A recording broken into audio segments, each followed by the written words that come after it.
계속해서 말씀 영성 세 번째 시간의 두 번째 파트입니다. 나는 땅에서 객이 되었사오니 라는 본문을 제목을 가지고 두 번째 파트를 이 시간에 본 말씀 시편 119편 17절로 24절 말씀을 통해서 함께 나누는 시간 갖도록 하겠습니다. 지난 시간에 우리가 살펴본 것이 무엇이었냐면, 우리가 하나님의 자녀가 되었을 때 이 땅에서 나그네다라는 측면에서 살펴보았습니다.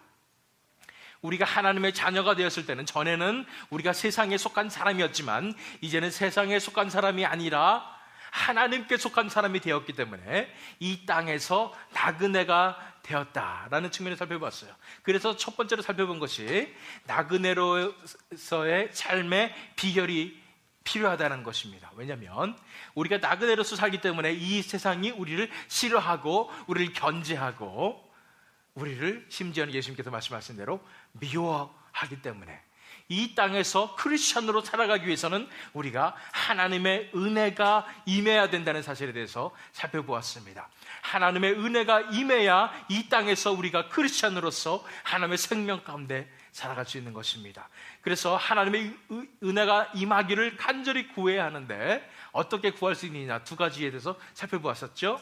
하나님의 은혜를 구하는 두 가지의 기도가 있었습니다. 첫 번째는 나의 눈을 열어주소서라는 것이었습니다. 이 세상을 살아갈 동안에 세상이 너무나 크게 보이고 세상의 어려움이 너무나 크게 보이지만은 이제 하나님께서 나의 눈을 열어주실 때에 세상보다 훨씬 더 크신 그런 하나님을 우리가 볼 수 있다는 것입니다. 기억나세요? 엘리사와 사환의 이야기가 기억나십니까? 아람 군대가 다 포위했을 때 하나님께서 사환의 눈을 열어주셨을 때에 그 군대보다도 훨씬 더 많은 불말과 불병거가 온 산에 가득한 그런 모습을 보는 것을 우리가 기억하십니까? 그렇습니다. 하나님께서 우리의 눈을 열어주실 때에 이 세상보다 훨씬 더 크신 하나님을 바라보게 되기 때문에 우리가 이 세상 가운데서 승리할 수 있게 되는 것입니다. 첫 번째가 나의 눈을 열어주셨었고요, 두 번째는 나에게 숨기지 마소서라는 것이었습니다. 하나님의 말씀 속에 비밀이 있습니다. 하나님의 말씀에 생명이 있습니다.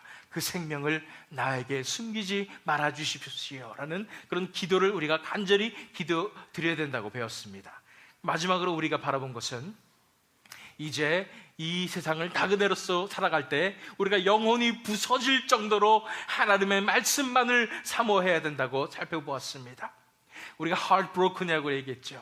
우리 마음이 부서질 정도로 우리가 너무나 하나님의 말씀을 사모하기 때문에, 너무나 사랑하기 때문에 우리 영혼이 힘들 정도로 하나님의 말씀만을 사모하라는 측면에서 바라보았습니다. 우리가 얼마나 하나님의 말씀을 사모하냐면 우리의 온 관심이 다 하나님께로 가야 한다고 말씀을 드렸습니다. 이렇게 우리가 준비가 되었을 때, 우리가 이렇게 하나님을 사모하는 마음으로 준비가 되었을 때, 그렇다면 어떻게 실제적으로 우리가 이 세상을 살아가면서, 나그네로서 이 세상을 살아가면서 하나님의 생명 안에서 걸어갈 수 있는지에 대해서 오늘 이 시간 살펴보는 시간 갖도록 하겠습니다. 그래서 첫 번째로 세상 가운데서 하나님의 생명으로 살아가는 세 가지 단계라는 것으로 함께 먼저 살펴보도록 하겠습니다. 세상 가운데서 하나님의 생명으로 살아가는 세 가지 단계입니다. 어떻게 우리가 하나님의 생명으로 살아갈 수 있는가? 그것을 보기 위해서 본문 말씀 21절 말씀 보겠습니다. 교만하여 저주를 받으며 주의 계명에서 떠나는 자를 주께서 꾸짖으셨나이다. 이렇게 말씀하셨어요. 하나님께서 꾸짖으셨대요. 그런데 어떤 사람들을 꾸짖으셨냐면은 교만하여 저주를 받으며 주의 계명에서 떠나는 자를 꾸짖으셨다는 것입니다. 원문 성경의 어순을 보면은 이렇게 해석하는 것이 좋습니다. 하나님께서 꾸짖으셨는데 누구를 꾸짖으셨냐면 교만한 자를 꾸짖으셨습니다. 그런데 그 교만한 사람들은 저주를 받으며 주의 계명에서 떠나는 자들입니다. 이런 것이 원문의 해석에 가깝습니다. 하나님께서 꾸짖으셨다는데 이 꾸짖으셨다는 것도 어떻게 꾸짖으셨는가? 사실은 한국말의 번역이 조금 더 약한 것 같습니다. 하나님께서 굉장히 진노하시는 것입니다. 하나님께서 심판을 내리시는 것입니다. 하나님께서 굉장히 크게 벌하시는 것입니다. 하나님께서 교만한 자를 벌하신다는 것입니다. 하나님께서 교만한 자에게 진노를 베푸신다는 것입니다.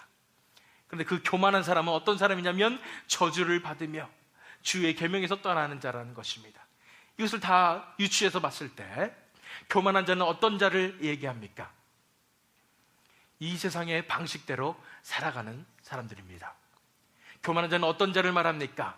하나님을 떠나서 자기 뜻대로 하기를 원하는 사람들을 이야기하고 있습니다.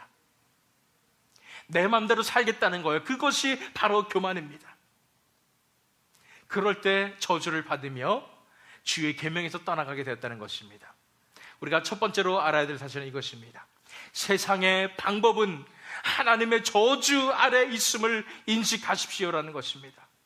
이 세상의 방법이 아무리 좋아 보여도 그것은 사실은 하나님의 저주 아래 있음을 인식해야 한다는 것입니다. 세상의 방법이 뭐라고 그랬죠? 우리가 열심히 살면 이 세상에서 행복을 찾을 수 있다라는 그런 꾀임입니다. 우리가 우리 스스로 열심히 컨트롤하면서 살면은 그러면 잘 살 수 있다는 그런 교만입니다. 이것이 이미 하나님의 저주 아래 있음을 우리가 알아야 되는 것입니다. 이렇게 다시 보세요. 교만하여 저주를 받으며 주의 계명에서 떠나는 자, 어떤 것이 생각나십니까? 바로 태초에 아담과 하와가 선악과를 먹음으로써 하나님으로부터 떠나는 그런 장면이 생각이 나는 것입니다. 한번 볼까요? 창세기 3장 23절과 24절 말씀이에요. 여호와 하나님이 에덴 동산에서 그를 내보내어 그의 근원이 된 땅을 갈게 하시니라. 하나님께서 에덴 동산에서 그들을 내보내셨다는 거예요. 좋게 내보신 것이 아니라 사실은 쫓아내신 것입니다. 이들의 범죄함으로 인하여 그들을 쫓아내셔서 그의 근원이 된 땅을 갈게 하시니라. 이 말은 뭐냐면 그 전에 아담에게 말씀하신 땅을 저주하신 말씀이에요. 그래서 이 하나님의 저주가 임한 장면을 보게 되는 것입니다. 이같이 하나님이 그 사람을 쫓아내시고 에덴 동산 동쪽에 그룹들과 두루 도는 불칼을 두어 생명나무의 길을 지키게 하시니라. 가장 무서운 것이 이것입니다. 생명을 혹시라도 얻을까봐 생명나무의 길을 지키게 하셨다는 것입니다. 생명이 끊어졌다는 것입니다. 우리가 하나님과 함께 있었는데 교만하여서 우리 뜻대로 살겠다고 떠나게 되니까 이 생명의 근원이 우리로부터 떠나게 된 것입니다. 이것이 바로 우리가 교만하여서 하나님을 떠나게 된 그런 모습을 보게 되는 것입니다. 그렇게 사는 것이, 그렇게 나간 것이 이 세상이라는 것을 우리가 알아야 됩니다. 그래서 이 세상의 방법은 아무리 그 방법이 좋아 보여도, 아무리 과학적으로 보여도, 합리적으로 보여도 그 방법 자체가 하나님의 저주 아래 있음을 우리가 인식해야 하는 것입니다. 옛날부터 바벨탑 이후로부터 사람들은 이 세상에 인간의 힘으로 유토피아를 이루어보겠다고 열심히 노력했습니다. 그러나 그것이 불가능합니다. 왜냐하면 이미 이 세상의 방법은 하나님의 진노 아래 있기 때문입니다. 왜 불가능하냐면 두 가지 때문에 그렇습니다. 첫 번째는 인간의 유한성입니다. 인간의 유한성이에요. 뭐냐면은 인간이 사실은 능력이 있는 것 같이 보여도 능력이 사실은 없다는 것입니다. 우리가 과학기술이 발전했습니다.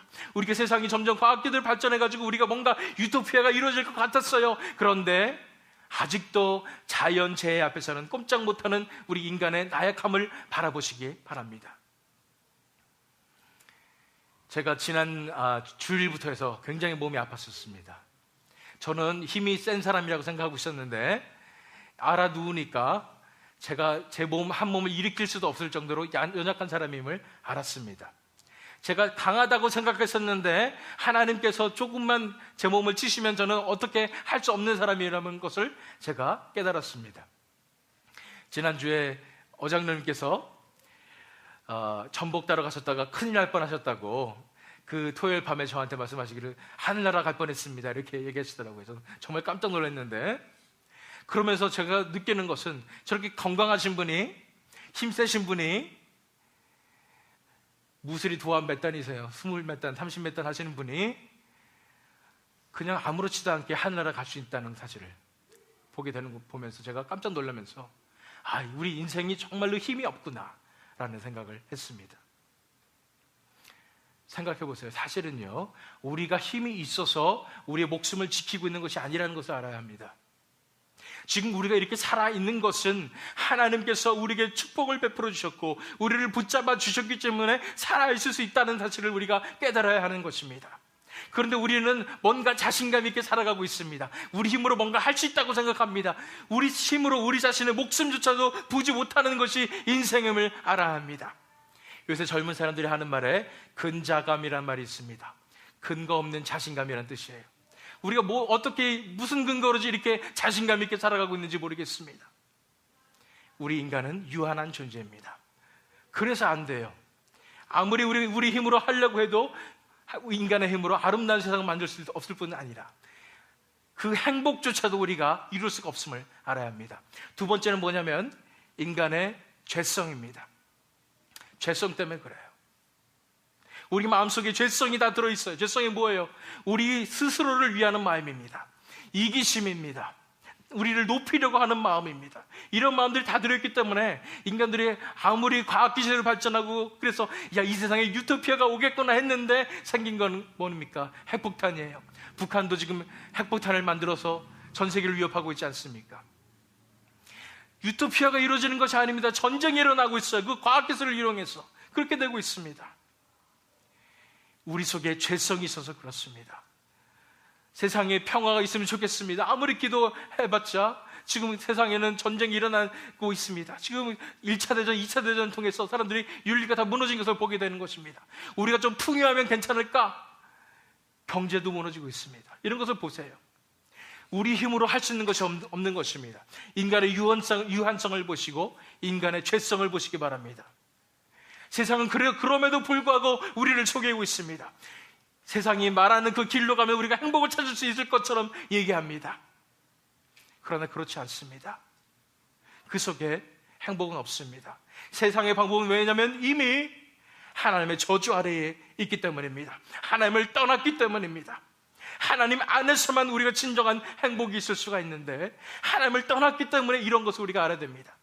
그래서 우리가 세상에 살면서 나그네로서 인생을 살아가게 될 때 우리가 명심해야 될 것은 세상의 방법은 이미 하나님의 저주 아래 있음을 인식해야 되는 것입니다. 바라보셔야 돼요.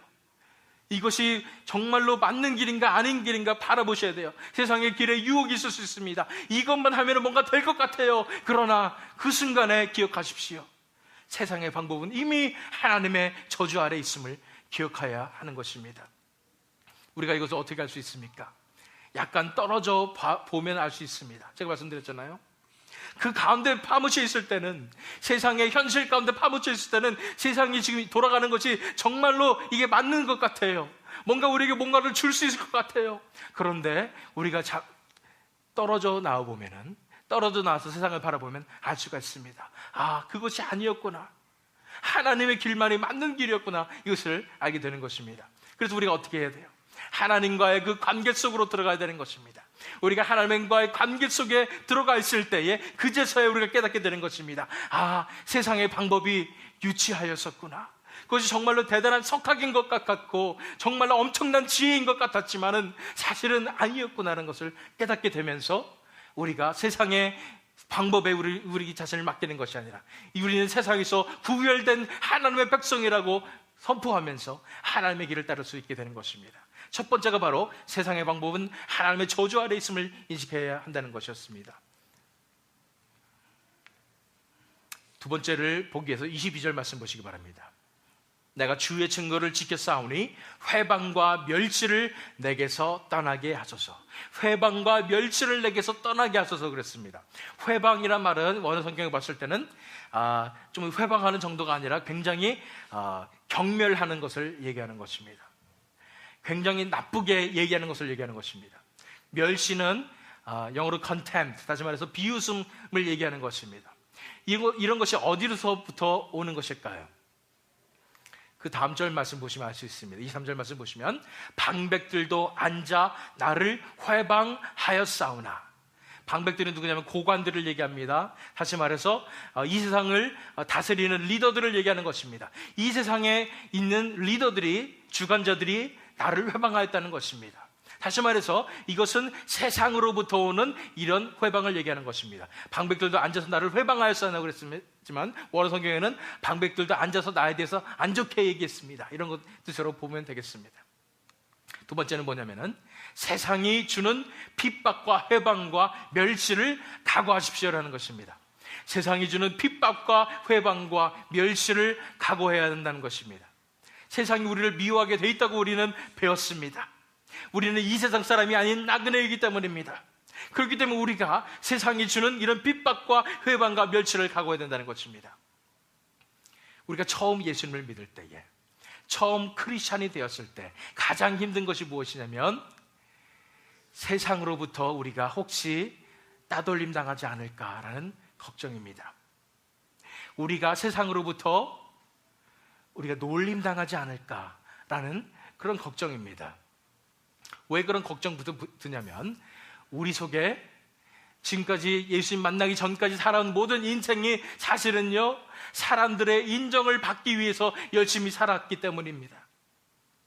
사람의 인정을 받으려고 살다 보니까 그렇게 살다 오다 보니까 여기까지 왔는데, 그런데 예수님을 만났는데 돌아보니까 이제 예수님 만나고 나니까 사람들이 이제 나를 멀리할 것 같아요. 나를 떠날 것 같다는 것입니다. 특별히 나를 사랑하는 가족들이나 내가 사랑하는 가족들이나 나의 친구들이 나를 떠날까 봐 너무나 걱정이 되는 것입니다. 그래서 우리가 첫 번째 내려놓아야 될 것이 바로 이것입니다. 바로 사람들로부터 인정받고자 하는 그런 마음부터 우선은 내려놓으셔야 됩니다. 우리가 인생을 살아온 것을 돌아보시기 바랍니다. 우리 인생이 뭐 때문에 지금 무슨 동력으로, 무슨 동기로 살아왔습니까? 다른 사람들로부터 좋게 보이고자 살려고 살아왔습니까? 사람들로부터 인정받고자 살아왔습니까? 다른 사람들의 시선을 의식하면서 살아왔습니까? 그러다 보니까 그런 동기로 해서 살다 보니까 우리 인간관계를 이렇게 맺어왔어요. 지금까지 세상에 하라는 대로 하면서 살아왔어요. 세상이 좋다는 대로 살아왔습니다. 다른 사람의 좋다는 걸 따라서 살아왔습니다. 잘 생각해 보세요. 우리 인생을 돌아보세요. 사람들이 좋다니까 공부 열심히 해야 된다니까 우리가 열심히 공부하면서 살았습니다. 사람들이 좋은 학교 가야 된다니까 열심히 공부해서 좋은 학교 가려고 살았습니다. 돈 많이 벌어야 된다니까 돈 많이 벌려고 해서 살았습니다. 집도 좋은 집 사야 된다니까 열심히 돈 벌어서 집도 사야 되고요. 돈 벌어서 차도 좋은 차도 사야 되고요. 그러면 뭔가 행복이 있을 것처럼 그렇게 남들이 해야 된다니까 남들 시선 의식하면서 그렇게 우리가 살아왔어요. 그게 우리의 인생이었기 때문에 남들에게 인정받는 것이 우리 인생의 목적이었고 그것이 자아상취였기 때문에 이제 하나님 믿으면서 나가게 될 때 사람들이 나를 떠나가게 되고 사람들이 나를 왕따시키게 된다는 것은 너무나 우리가 크게 다가오는 것입니다. 그러나 우리가 알아야 될 사실은 우리가 이것으로부터 자유케 되어야 된다는 것입니다. 사람들의 시선으로부터 자유함을 얻어야 됩니다. 사람들이 나를 어떻게 생각하고 나를 인정해주고 안 해주고 그것이 중요한 것이 이제는 아니에요. 왜냐하면 전에는 우리가 세상의 사고방식을 따라가 살았고 세상이 어떻게 생각하느냐, 뭐가 파퓰러하냐, 뭐가 인기가 좋으냐 이런 것에 따라서 살았지만은 이제는 그것을 두려워하면서 살았지만은 사람들의 이목을 두려워하면서 살았지만 이제는 우리는 한 분만 두려워합니다. 누구예요? 하나님 한 분만 두려워하면서 살게 되는 것입니다. 우리가 그렇게 될 때에 이런 모든 것으로부터 자유케 될 수 있을 줄 믿습니다. 우리가 하나님을 따라 살면은 하나님의 길로 가면은 우리를 사랑하는 사람들이 우리를 떠나게 되고 우리를 멀리하게 되고 그렇게 되나요? 불행하게도 그렇게 될 수도 있습니다. 그러나 그것을 두려워하지 마시기 바랍니다. 그것 때문에 뒤로 물러서지 마시길 바랍니다. 왠지 말씀드릴게요. 왜냐면요, 만약에 하나님께서 여러분들에게 은혜를 베푸셨으면, 여러분들을 구원하셨으면 목적이 있으셔서 그랬습니다. 여러분 주위에 있는 여러분들 사랑하는 그 사람들을 위해서 여러분들을 불렀을지도 모릅니다. 여러분들을 통해서 그 사람들이 하나님을 만날 수 있도록 하나님께서 여러분들을 부르셨을지도 모르겠습니다. 그런데 여러분들이 그것도 모르고 이 사람들이 나를 멀려면 어떡하지? 나는 세상에서 쿨한 사람이었는데 이러면서 그것을 버리지 못하고 사람들의 비위를 맞추면서 사람들이 원하는 대로 세상의 방법대로 산다면은 어떻게 하나님의 말씀을 여러분을 통해서 전하실 수 있겠습니까? 진정으로 여러분들이 여러분들 사랑하는 그 가족들을 사랑하신다면, 그 친구들을 사랑하신다면은 여러분들 하나님만을 따라가시기 바랍니다.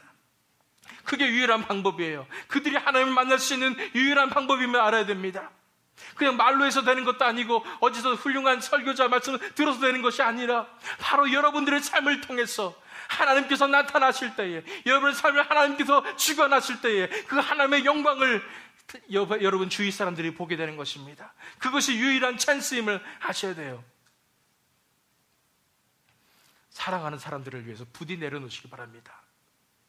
내가 세상에서 어떻게 살아가야 하고 세상에서 사람들의 눈치를 보고 이목을 의식하고 이런 모든 것을 다 내려놓으시고 이제 내 삶 속에서 하나님의 영광이 나타나도록, 그래서 내 속에서 하나님의 영광이 나타나고 예수 그리스도의 향기가 나타남으로 말미암아 내 주위의 사람들이 하나님을 나를 통해서 바라보는 그런 놀라운 역사가 일어나도록, 정말로 내 곁에 있는 사람들을 사랑한다면 내려놓으시고 하나님께 인생을 드리시기 바랍니다.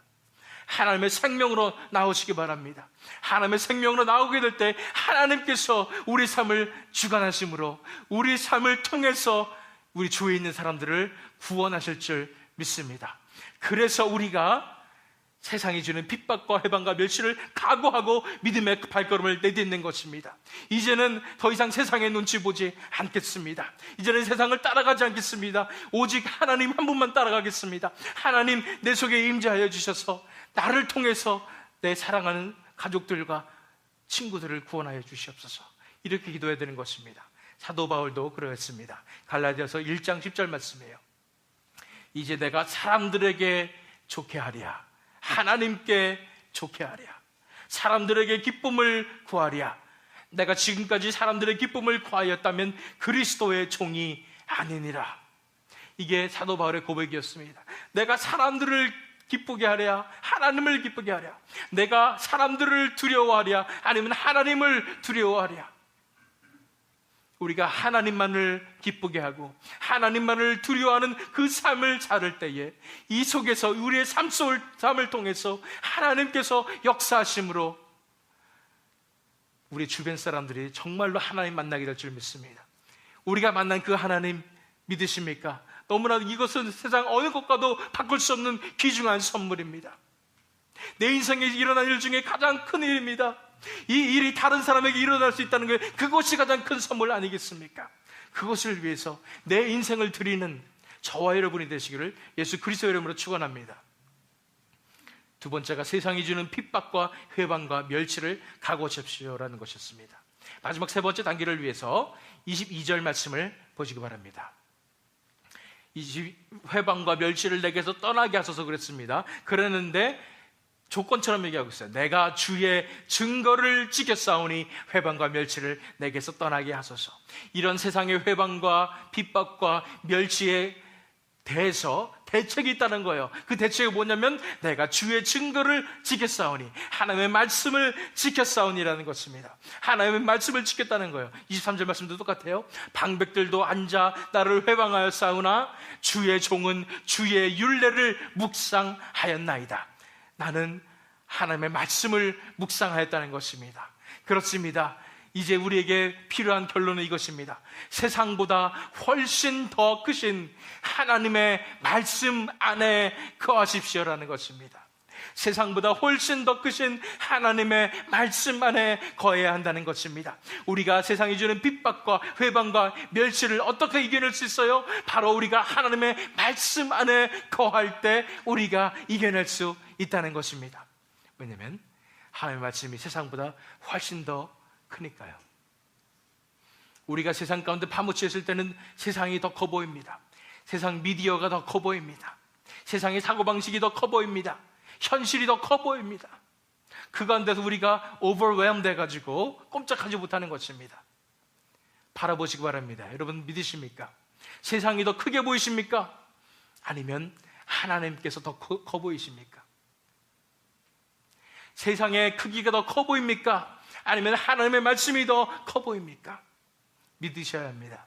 하나님의 말씀이 훨씬 더 크신 것이 영적 현실입니다. 우리를 알아야 돼요.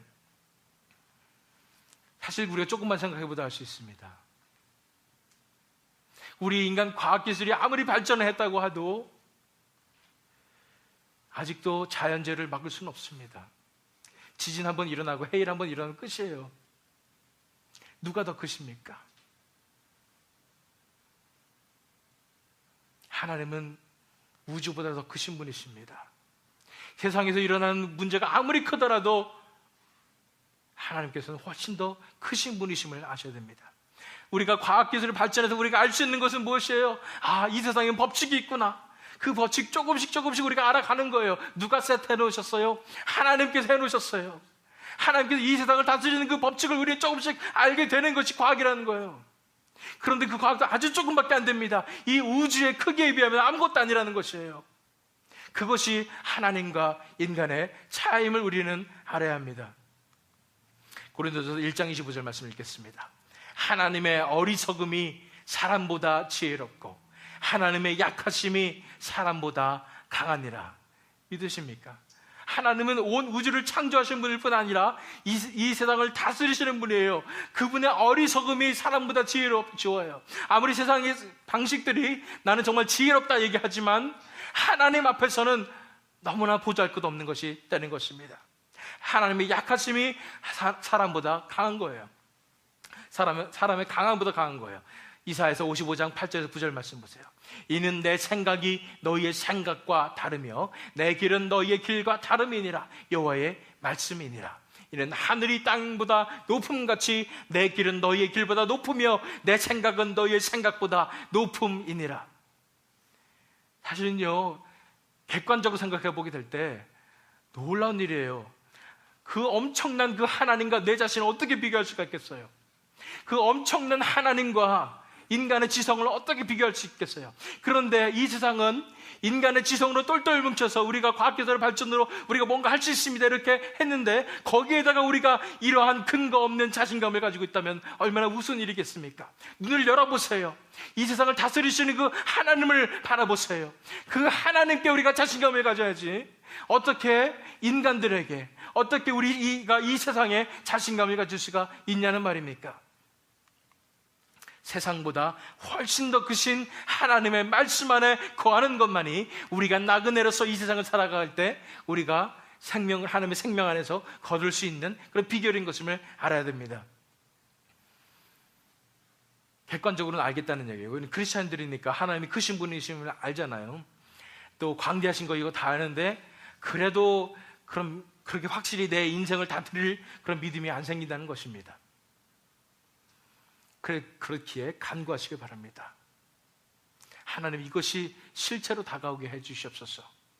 세상보다 하나님이 더 크심이 내게 다가오게 해주시옵소서. 내 눈을 열어주셔서 그것을 보게 하여 주시옵소서. 더 이상 내가 세상 가운데서 아둥바둥 살아가는 것이 아니라 이제는 하나님 안에서 살아가게 하여 주시옵소서. 하나님을 택할 수 있도록 인도하여 주시옵소서. 하나님 말씀 안에 거하도록 인도하여 주시옵소서. 이 시간 하나님을 간절히 구할 때에 하나님께서 저와 여러분에게 은혜를 베풀어 주셔서 세상보다 훨씬 더 크신 그 하나님의 말씀 안에 거하도록 우리를 지켜주실 줄 믿습니다. 세상 가운데서 하나님의 생명으로 살아가는 세 가지 단계. 첫 번째는 세상의 방법은 하나님의 저주 아래 있음을 인식하라는 것이었고요. 두 번째는 세상이 주는 핍박과 회방과 멸시를 각오하라는 것이었고요. 세 번째는 세상보다 훨씬 더 크신 그 하나님의 말씀 안에 거하라는 것이었습니다. 이제 마지막으로 초청의 말씀을 드립니다. 오늘 마지막 초청의 말씀은 이것입니다. 세상 대신에 하나님의 말씀을 사모함으로 나그네의 삶을 하나님의 생명으로 살아가십시오라는 것입니다.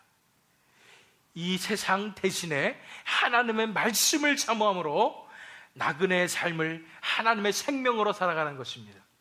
복음 말씀 마지막 절 24절 말씀 보겠습니다. 주의 증거는 나의 즐거움이요 나의 모사니이다. 주님의 증거, 주님의 말씀은 나의 즐거움이란 것입니다. 나의 기쁨이란 것이고요. 나의 모사니이다라는 말은 뭐냐면은 영어로는 my counselors 이렇게 얘기하지만 나의 길잡이십니다라는 것입니다. 주님의 말씀이 나의 즐거움이 되시고 나의 길잡이가 되십니다. 세상에서 이런 고백을 할 수 있는 것이 있나요? 나의 즐거움이고 나의 길잡이가 됩니다. 우리는 인생을 이렇게 살아가고 있었던 것 같아요. 세상이 나의 즐거움이요 나의 길잡이입니다. 나는 세상의 말을 듣고 세상을 따라서 살았으며 사람들이 가라는 대로 갔으며 그것이 나를 즐겁게 하였으며 세상에서 있는 그 즐거움으로 내가 살았습니다. 이렇게 고백할 수 있을지 모르겠습니다. 그런데 이 시편 기자는 세상이 아니라, 세상이 나의 즐거움이요 세상이 나의 길잡이가 아니라 주의 증거가, 하나님의 말씀이 나의 즐거움이요 나의 길잡이라고 표현하는 것입니다. 그렇습니다. 전에는 우리가 세상이 우리에게 즐거움이 되었습니다. 세상이 이 세상에서 가장 즐거운 것이었고요, 또한 우리가 그 길을 따라가는 것이었습니다. 이제는 그런데 하나님을 만나고 나서는 어떻게 됩니까? 세상 대신에 하나님의 말씀이 나의 즐거움이 되고 하나님의 말씀이 나의 길잡이가 된다는 것입니다. 하나님의 말씀이 나의 길잡이가 된다는 것은 그래도 이해가 가는데, 하나님의 말씀이 어떻게 나에게 즐거움이 될 수 있겠습니까? 이런 생각을 할 수 있겠습니다. 제가 말씀드린 대로 진정으로 하나님을 사모하는, 하나님과 동행하는 그 사모의 삶을, 하나님을 사모하는 그 삶을 살아가게 될 때에 하나님의 말씀을 대하는 그 순간만큼 기쁜 순간이 없습니다. 그 세상에 어떤 것과도 비교할 수가 없습니다. 어떤 것과도 대신할 수가 없는 것이 바로 하나님과 함께하는 그 시간임을 우리가 알아야 합니다. 그럼에도 불구하고 하나님의 말씀이 나에게 즐거움이 되지 않는다고요? 내가 하나님을 사모하는 마음이 없다고요? 왜 그런지 아십니까? 하나님 외에 내 마음을 차지하고 있는 것이 있기 때문입니다. 그래서 하나님께 전적으로 내가 하나님을 사모할 수가 없는 거예요. 제가 그것에 대해서 어제 깊이 깨달았습니다. 제가 스포츠를 좋아해가지고 한국 메이저리거 유현진 선수의 경기를 제가 어제 보고자 이렇게 봤는데 아침부터 기대가 되더라고요. 그걸 보고 싶은 그런 희망과, 제가 말씀 준비를 하면서도 이따가 다 준비해놓고 그 시간에 잠깐 봐야지 이러면서 봤습니다.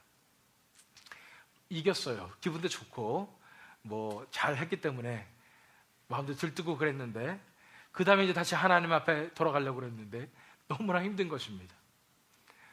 그 전까지만 해도 제가 하나님을 사모하는 마음이 불타올라가지고 너무 좋고 기쁘고 그랬는데, 그 게임 하나 보고 났는데 제 마음이 전 같지가 않은 거예요. 하나님을 사모하는 마음이 전 같지가 않아요. 그래서 하나님한테 물어봤으면, 하나님 왜 그럴까요? 하나님 왜 그렇습니까? 그래서 하나님께서 저한테 보여주신 게 있습니다. 뭐냐면 제 마음에 희망이 하나 더 생겼던 거예요. 하나님 말고도 이 스포츠라는 것에, 이 게임을 보고 싶다는 그 희망이 생긴 것입니다. 그러고 나니까 하나님을 사모하는 마음이, 전적으로 사모하는 마음에서 내가 멀어지게 된 것입니다. 그래서 하나님 앞에 다시 돌아가기 위해서 하나님 스포츠도 내려놓습니다. 유현진 선수도 내려놓습니다. 이러면서 하나님 앞에 한 30분, 1시간 기도하고 나서야 다시 내 마음 가운데 하나님을 사모하는 그 마음이 회복되는 것을 보면서, 그렇구나, 하나님은 정말로 질투의 하나님이시구나 라는 생각을 했습니다. 하나님만을 사모하길 원하세요. 우리 마음 가운데 다른 것이 들어오길 원치 않으시는 것을 제가 깨달았습니다. 왜 내 마음 가운데 사모하는 마음이 안 생기냐고요? 내 마음 가운데 왜 하나님의 말씀을 대하는 것이 즐겁지 않느냐고요? 왜 기대가 되지 않느냐고요? 내 마음속에 다른 것이 들어와 있어요. 세상에 즐거움이 들어왔을 수 있습니다. 세상에 대한 걱정이 들어와 있을 수 있습니다. 가족들에 대한 집착이 들어왔을 수도 있습니다. 뭐가 들어있을지 모르겠습니다. 하지만 그것 때문에 하나님만을 사모하고 갈망할 수 없음을 우리가 먼저 알아야 하는 것입니다. 하나님을 사모하기 위해서는 하나님만 바라봐야 합니다. 하나님만을 바라보고 하나님께만 관심을 두고 하나님을 사모했을 때는 그 하나님의 엄청난 그 임재 가운데 우리가 살아가게 되므로 그 삶이 얼마나 즐거운지 몰라요. 매일매일 하나님을 만나고 기도할 때마다 그 순간에 얼마나 즐거운지 몰라요. 제 삶 속에서 가장 해피한, 가장 행복한 시간이에요. 제 비밀입니다. 제가 혼자 하나님과 은밀히 즐길 수 있는 것입니다. 하나님의 임재를 즐기고 사는 삶입니다. 이것은 그 무엇과도 바꿀 수가 없습니다. 그 삶이 이루어지는 거예요. 이 말씀 영성과 함께 기도 영성이 있습니다. 다음에 제가 기회가 되면은 말씀 영성하는 중간에 스페셜 미니 시리즈로 해서 기도 영성도 제가 다룰 생각이지만 한 가지만 힌트로 드리면 이것입니다. 하나님을 만나는 기도는 어떤 기도인가? 결론부터 말씀드리면 이런 것입니다. 여러분들이 하루에 몇 시간 기도하느냐에 따라서 여러분들의 영성이 달라집니다. 이것이 결론인데 몇 시간 동안 하나님과 그 시간을 보내냐에 따라서 여러분의 삶이 달라집니다. 이것이 결론인데 오해하지 말고 들으시기 바랍니다. 제가 말하는 이 기도는 결코 새벽 기도 나가서 정한수 떠놓고 우리 가족 잘 되게 해주세요, 내 인생이 이렇게 되는데 이렇게 인도해 주세요, 이런 종류의 기도가 아니라는 것을 아셔야 돼요. 3시간, 4시간, 5시간 기도해도 이런 기도하면은 하나님 만나지 못합니다. 또는 다른 목사님들이 기도하는 것처럼 우리 교회 교인들을 위해서 중보 기도하고 이런 걸로 시간을 보내는 것, 이것도 사실은요, 이것도 우리의 영성을 발전시킬 수 있는 것이 아닙니다. 중보 기도도 사실은 그렇습니다. 또는 어떤 분들이 하늘의 언어를 받아서 방언을 통해서 내가 무슨 말인지 잘 알지 못하지만 3시간, 4시간 기도할 수 있습니다. 이것도 아니라는 것입니다. 이것을 통해서는 정말로 하나님을 만나서 내 영성이 발전되는 것이 아니라는 것을 우리가 알아야 됩니다. 그럼 제가 말씀드리는 영성과 정확하게 연결되어 있는 기도는 어떤 기도냐면 하나님과 함께 있는 기도입니다. 하나님과 함께 시간을 보내는 기도예요. 정말 말도 안 되는 것 같죠? 어떻게 그 수많은 시간 동안 그냥 하나님과 그냥 있기만 할 수 있을까요? 그런데 하나님께서 원하시는 기도는, 진정으로 기도의 영성은 바로 그것임을 저는 믿습니다. 하나님 그 자체를 구하는 것입니다. 하나님의 그 존재를 구하는 것입니다. 하나님과 함께 그저 있는 것이 좋아서 그냥 있는 것입니다. 마치 우리가 연애할 때에 연인과 그냥 같이 있으면 좋은 것처럼, 물론 남자분들은 좀 달라요. 뭔가 같이 뭔가를 해야지 뭔가 잘한 것 같다 생각하지만 그냥 같이 있는 것만으로도 좋은 그 시간을 하나님과 보내는 것입니다. 아무 말 하지 않아도 그냥 하나님과 함께 있어서 너무 좋은 그 시간을 보내는 것이 진정으로 하나님과 함께 기도함으로 보내는 진정한 영성의 기도임을 아셔야 됩니다. 아무것도 안 하는 게 너무나 힘드시다면 한 가지는 할 수 있습니다. 뭐냐면 하나님을 경배하는 것입니다. 하나님을 찬양하는 것입니다. 하나님의 높으심을 찬양하는 것입니다. 그런 시간으로 우리가 몇 시간을 인생을 보낸다면, 몇 시간을 하루 가운데 보낸다면 그만큼 우리가 하나님과 동행하면서 함께 있을 수 있습니다. 그것을 하나님께서 원하시는 것입니다. 그 즐거움의 시간은 정말 시간이 얼마나 가는지 모르겠어요.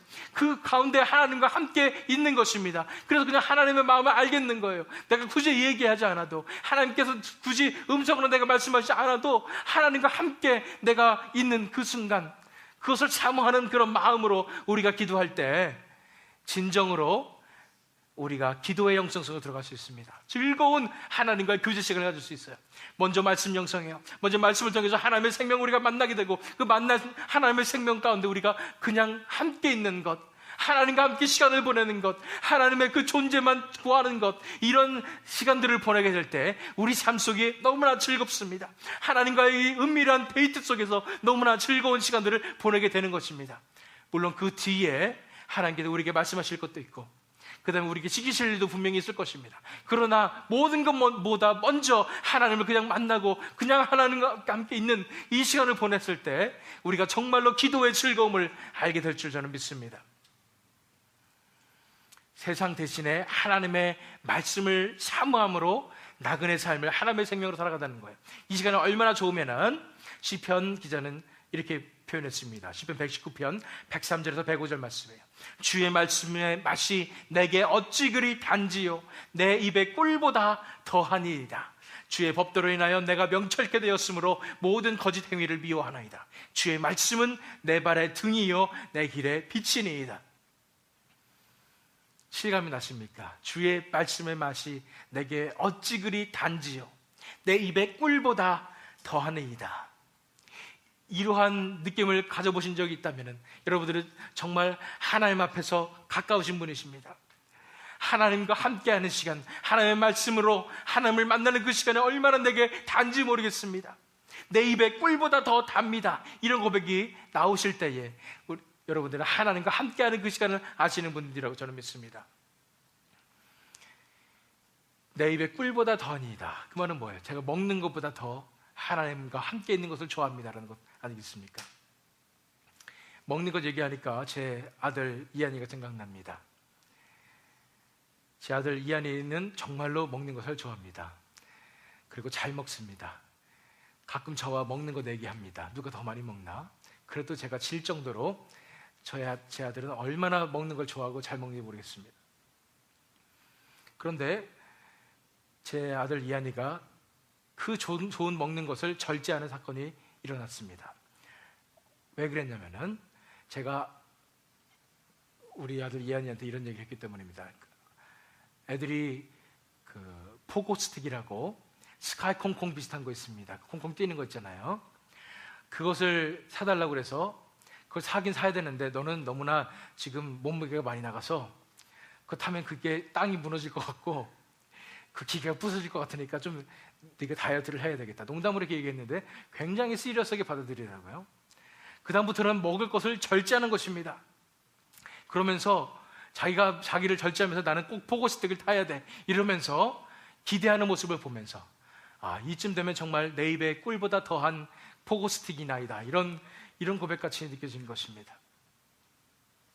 하나님의 말씀을 사모하는 마음이, 갈망하는 마음이, 하나님을 사모하는 마음이 이토록 내 입에 꿀보다 더하니이다라는 고백이 저와 여러분에게 있었으면 좋겠습니다. 그 하나님과 함께 있는 시간, 하나님만을 사모함으로 하나님과 함께 있는 그 시간을 너무나 즐겨서 그 시간이 내 삶의 원동력이며 그 시간 때문에 내 인생을 살 수 있습니다 하는 그런 고백이 나왔으면 좋겠습니다. 주의 말씀은 내 발의 등이요 내 길의 빛이니이다. 주의 말씀은 내 발의 등이요 내 길의 빛이니이다. 하나님의 말씀이 나의 즐거움이 될 뿐 아니라 그 말씀이 나를 인도하신다는 것이에요. 그 말씀 가운데서 내 삶이 평탄하게 이루어진다는 것입니다. 이런 삶 살고 싶지 않으십니까? 세상 대신에 이제는 하나님의 말씀을 사모하시기 바랍니다. 그 세상에 어느 것도 get in the way 하지 말도록 하시고요, 하나님의 말씀만을 사모하시기 바랍니다. 하나님만을 사모하시기 바랍니다. 하나님 말씀으로 인하여 내가 즐겁고 하나님 말씀만이 나의 길잡이가 됩니다라는 고백하시기 바랍니다. 그래서 이 세상 힘든 삶입니다. 우리가 나그네로서 힘든 삶을 살고 있습니다. 이런 나그네의 삶을 하나님의 생명으로 살아가시는 저와 여러분이 되시기를 축원드립니다. 오늘의 기도 제목을 보겠습니다. 나의 눈을 열어주시옵소서. 그래서 이 세상이 사실은 얼마나 유치한 것인지, 세상에 지혜롭다고 말하고 세상에 이렇게 하면 될 것 같다고 얘기하는 그 모든 과정 속에서 세상의 유치함을 바라보게 해 주시옵소서 기도하시고요, 세상 사람의 이목을 내가 두려워하지 않도록 해 주시옵소서. 세상 사람들의 이목으로부터 내가 자유케 되도록, 사람들에게 인정받을 하는 그런 마음으로부터 내가 자유케 되도록, 내가 하나님 한 분만 두려워하도록 나를 붙들어 주시옵소서 기도하시고요, 세상보다 훨씬 더 크신 그런 하나님을 믿는 믿음의 발걸음을 떼게 하여 주시옵소서. 이제는 사람들을 의식하고 내가 어떻게 잘못될까 봐 하는 것이 아니라 이제는 믿음의 발걸음을 내딛게 하여 주시옵소서. 마지막으로 세상 대신에 이제는 하나님의 말씀을 즐거워하며 사모하는 그런 마음을 내게 주시옵소서. 하나님의 말씀으로 살아가는 인생이 될 수 있도록, 하나님의 말씀이 내 발의 등이요 내 길에 빛이 되는 놀라운 역사를 경험할 수 있도록 내 삶을 지켜주시옵소서. 이 시간 다 같이 하나님 앞에 이런 기도 제목들을 가지고 하나님 앞에 기도로서 나아가도록 하겠습니다. 기도하시겠습니다.